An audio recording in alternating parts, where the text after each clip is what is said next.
I don't know. Again, I think maybe this part, because we're going to wrap up soon, it falls in nicely in regards to, talking about Bakayoko, Michy and Ruben. I think with Michy, I don't know. I think obviously with Michy, he decided personally that he felt that he'd get more game time at Valencia.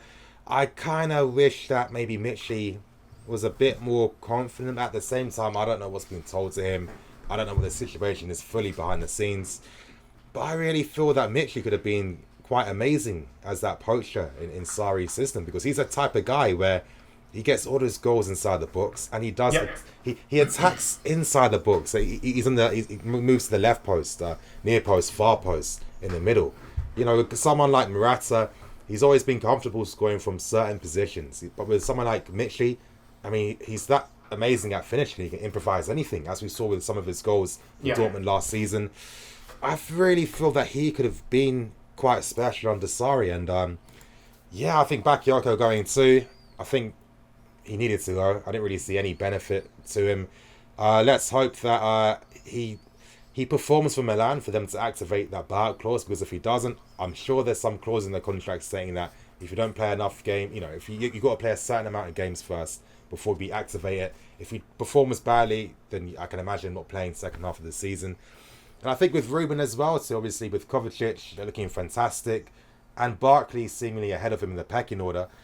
Again, he's been linked with loan moves, stuff coming out from, Schalke, Germany interested. I personally feel if I'm Ruben, I probably will go to Schalke, because look how Goretzka performed for them. Yeah, exactly. You've got a position made for you there. And I think are they in the Champions League or in Europe this season? I think they are, yeah. I think they are. And I think that Germany, I think if you're an English player, it's probably one of the best countries to go to in terms of really just feeling comfortable in the city. You know what I mean? I don't really think Germany's too different from London. Everyone speaks English as well. If I'm Ruben, maybe I should be considering my future at Chelsea as well. But again, I've thrown a lot of players at you. What's your general thoughts and opinions? So if I'll start with batshuayi, because again, I think this is someone that I personally felt would have been actually pretty decent in this system. And I mean, people can talk about that he wasn't particularly effective at Chelsea when he was here. I mean, I would disagree slightly with that opinion. I don't think he necessarily got the game time that he probably warranted, and it's about consecutive starts and not coming off the bench and all this sort of stuff. So I actually felt that he probably would have been a pretty good fit up front for Chelsea, because I mean, if there is one thing that he's very good at, it's finding space in the penalty area and it's getting the shot off. Whether it's a goal or not, his ability to find the target from inside the penalty area is fantastic. He's left foot, right foot. That he's probably I would say the best finisher at the club, maybe alongside Pedro. They're probably the two best finishers that we have. So I was a bit disappointed that he actually left on loan. But I think with Batshuayi, if he was told, that you're going to be sort of third choice, maybe he's taken it upon himself to go to Valencia. And again, if he has a really good season at Valencia, I think he's going to make yet another case, because he was fantastic at Dortmund before he was injured. He really was. He really was. So I think that's something to look out for. I think Bakayoko, again, I think this is a guy who was bought for Conte style football. And again, I think we never really sort of kind of work out. And whether, I think this is something you mentioned quite a lot last season, but probably more so, it seems more important now in the context of how we're trying to play, is that he's not really that kind of midfielder that's got that kind of nice sort of really close control, one touch, two touch. He's kind of more of a get the ball out of your feet, kind of driving through midfield type of player. So I think I suppose the other thing that probably counts against him is that he was pretty much around all pre-season and obviously didn't impress. So it's a bit different to maybe other players who came back late and maybe are not finding themselves in the team. But I think he had a lot of time to show Sarri that he was a good enough player to figure in his plans, and yet he's kind of remained at the club. So I mean, it'll be interesting to see how he does at Milan. I mean, for me personally, I look at the kind of squad that they're assembling in Milan for. It just looks like they're just lining it up for Antonio Conte, doesn't it? I mean, it's you're right. all the players that he likes. You've got Frank Kessie, Bakayoko. It's a midfield that's tailor made for Conte. So I mean, but that side. I mean, I hope he does well. I don't think necessarily that he's going to have a future at Chelsea. I just don't think that he has the right skill set to maybe work under Sarri. But I've been wrong before about stuff like that. But I suppose that the last one being Ruben. I think. When I look at Ruben, I think when we spoke with Nate Chalobah, I think one of the really crucial takeaways that I had from speaking to him was that opportunities are kind of more often than not about right place, right time than they are about individual skill level, individual talent. And when I look at him, obviously he did well enough, particularly that kind of final 10-15 game stretch he played for Palace towards the end of last season. Yeah. He was exceptionally good. He made it to the World Cup squad. With those performances. Yeah. He's gone to the World Cup. Yeah. But I think what has worked against him is that he's, because of the World Cup, and even though he did actually come back a week earlier, I think that potentially he's put himself down the pecking order because he's not been in the shop window per se for Sarri. And it's speaking to Chalobah, it's not always a question about talent and ability and desire. Sometimes it's about right time.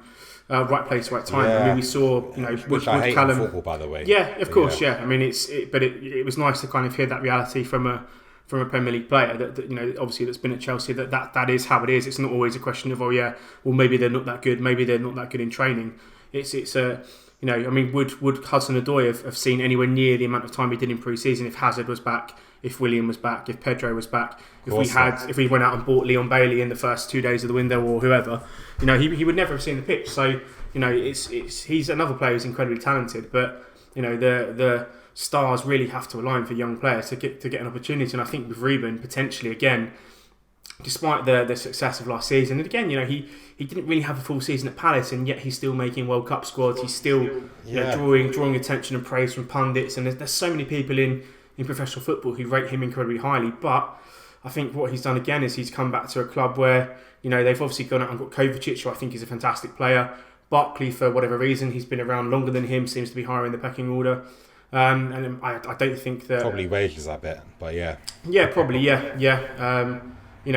don't think at the moment he's going to play the Jorginho role or the Kante role. So it's kind of it kind of is what it is with him, unfortunately. I think Schalke would be a great move. I think Domenico Tedesco, the Schalke the young manager, German Italian. A lot of pressing football.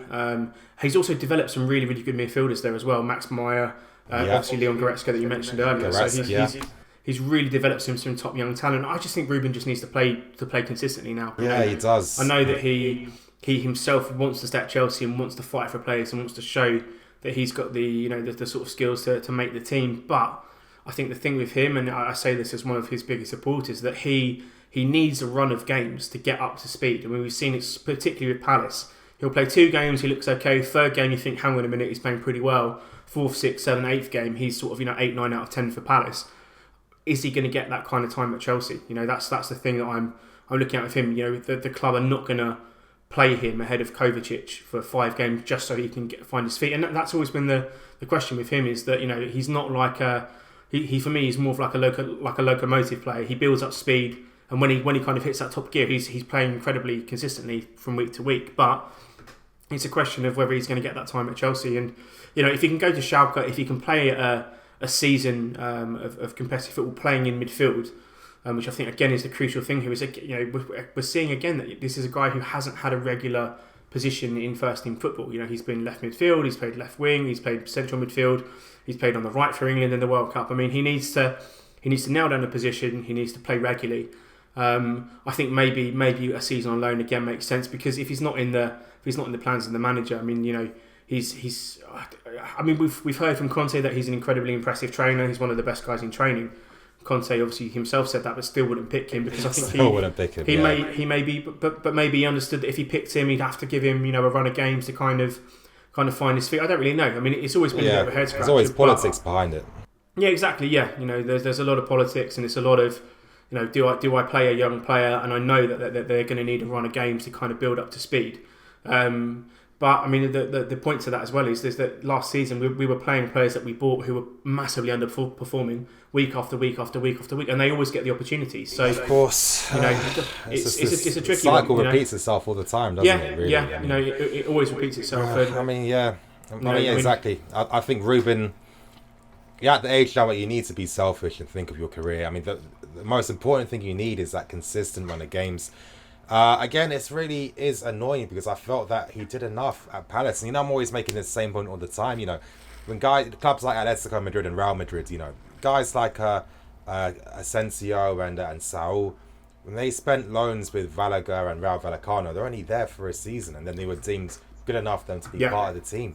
I don't understand why Chelsea needs to give their players so many obstacles all the time. I mean, again, I think we all know it's clear that no one really values them as much. It's seen more as, you know, how can we keep their value high instead of how can we actually develop these guys, which is just it's just a wrong mentality to have. And I think, you know, these players know. You know, look at Ole Einar. I mean, this guy at Torino, and again, you know, very lucky. Di Silvestri gets an injury, comes on very early. I think in the first like 10 or 15 minutes, and then I hear that he's had a very solid performance. Yeah, he played pretty well. Yeah, Roma played really well and was unlucky to have an assist ruled out from offside. And I think that this now he's like the only right back there at the moment, or right wing back at the moment.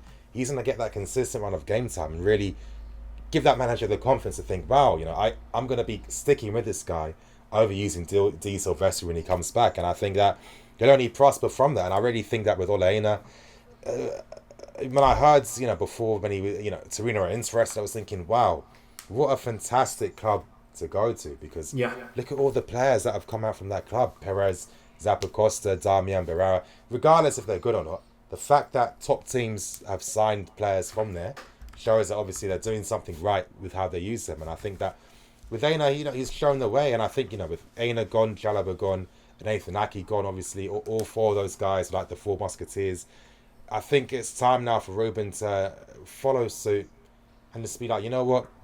It's not even about being good enough anymore. And I just need my game time. I need to find a club that are going to use me in my position I want. If Schalke interest is there, he effectively replaces Goretzka.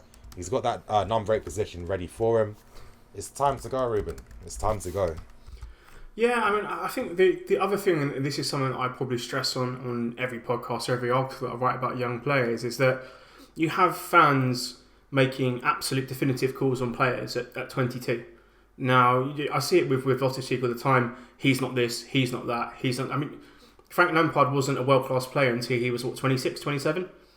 So, you know, people are expecting this insane level from academy players. You know, they have to be like as good as Michael Essien or Michael Ballack or Lampard in their absolute peak for anyone to even kind of rate them slightly.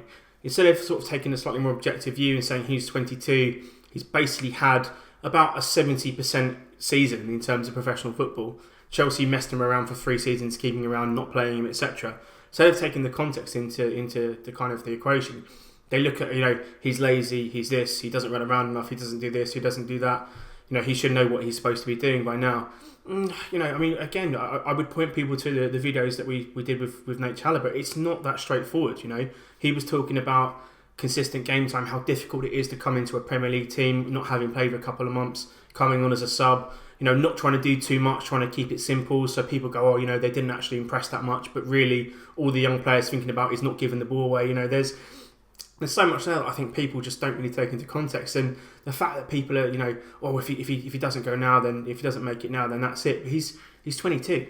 You know, he's just got into the England squad, just played in a World Cup as a Chelsea academy player. A World Cup that Ross Barkley hasn't been caught up for. Yeah, exactly. Yeah, you know, a World Cup that Barkley didn't even get into wasn't even a consideration for. Yeah, barely played for England. Yeah, exactly. Yeah, you know, and 22. I mean, we surely, you know, we've got to give these guys until they're 24, 25. I think the average age of a Premier League team is about 26 these days. So, you know, people are writing off these young players in their early 20s, giving, you know, complete definitive opinions on what they are and what they're not going to be.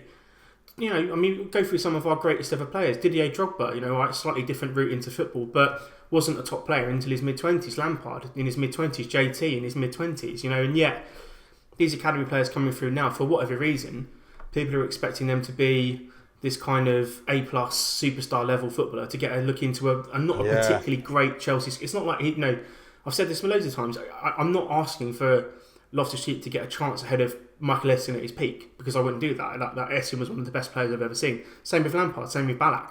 You know, but the midfield isn't that good anymore. Yeah. And, you know, the gap between Loftus-Cheek and those ahead of him is not that great that you can't give him the opportunity. But exactly, you know, I mean, we've had this conversation loads of times now. But I mean, I would still, kind of with you on that recommendation. I would run to Schalke for the season. And nail down that position. You know, learn from a very good tactical coach in Tedesco. Play for an excellent club. You know, what they nearly 70,000 seater stadium. fanatical support base, and go and play regularly, because at the moment he's never going to get in the Chelsea team unless he plays regularly either here or somewhere else. So, or if like tomorrow Barkley and Kovacic are out for a few months, you know what I mean, and maybe he might even use Drinkwater. I was going to say Drinkwater will be in, because he runs around a lot. Yeah, but I think just I'll make the final point before I wrap things up. But yeah, it is frustrating, and again, Ruben, the mistake these guys always make, I personally feel, is they feel that they need to make decisions based on having a future at Chelsea, which I think is the wrong thing to do. If you perform well for Schalke, you've got a host of top European clubs looking at you. If Chelsea are really interested in you, let them buy you back. Let them spend 50, 60 million on you. Let them pay you 200,000 a week. Let them go through the hard process if they're really serious about you, because that seems like that's the only thing that's going to get Chelsea interested in really taking their talent seriously. And I think, Ruben, it's time to go, time to flourish. And you guys, that's going to end today's Chelsea Talking Point video. And you guys, that's going to end today's Chelsea discussion video. Joe, thank you for coming on, man. It's been great to talk to you as usual every single time. You guys, tomorrow I'm going to be releasing the video in regards to comparing Conte and Sarri and the football under both managers, so you can't afford to miss out on that. Thank you for watching. I'm the EFC. This is Blue Lines TV. Signing out.